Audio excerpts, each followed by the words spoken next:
سلام، خوش اومدید به این ویدیو. میدونم که همتون دوست داشتید توی چنل قبلیم همتون گفته بودید که یه دست مولتی واسهتون برم. حالا که اومدم براتون یه دست مولتی شیپمنت برم، فقط به خاطر اینکه حجمش کم بشه زود تو یوتیوب آپلود بشه من نصف بازی میرم.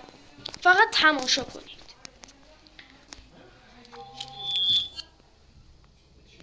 من این اسکین من فکر کنم حدود 20 تا اسکین دارم. توی اون که اکانتم هم خیلی اسکین داشتم، ولی اینو فروختمش. شروع شد، بریم که یه بازی عالی داشته باشیم. لطفا تا آخر ویدیو همراه من باشید. سابسکرایب یادتون نره، این زنگوله رو بزنید.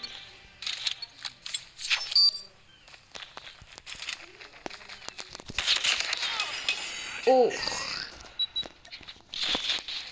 هیچ وقت نباید اینجوری فشار خورد.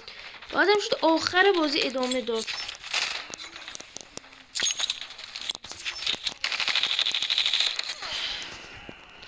میبینید اینا دلشون یه چیز خوب میخواد، مثل این.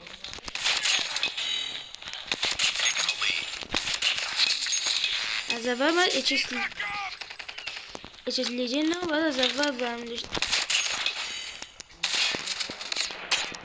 خیلی هم گفتید چرا یه دست با مولتی با اس ام جی و اینا نمیرید. من اس ام جی دوست ندارم، به خاطرم توش نمیخوام بگم اصلا بلد نیستم، نوبم توش، میتونم برم.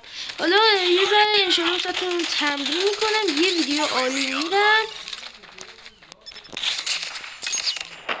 آخ بابا، تریپ ماین انداختم این میمیره، خودم مردم. اشکالی نداره.